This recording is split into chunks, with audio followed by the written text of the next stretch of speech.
Hi, good morning. Naglungag ko og saging. Tapos naama ko katong mantika gud sa Empilia. Gimingaw na kay ko ani ay nga kana ang saging gud isuso sa mantika. Inani amo ang ginakaon sa una sa bukid. Tara ang mantika sa Empilia.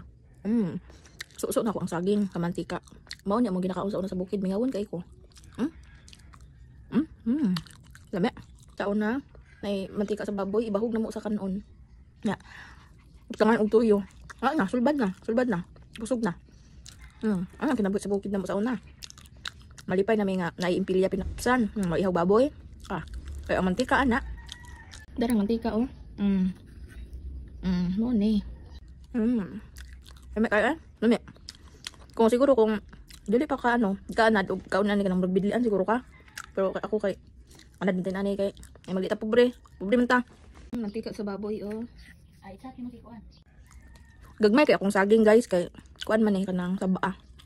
Mahal na kayong kilo saba ron oy tag 60 ang kilo ani ba samantala sa una pila ang kilo saba oy tag 10 lang guro nya sa Cardawa kay 5. Kung si kinauna to sa una sa gagmay pa ta mingawon jud ta og madako na tanong.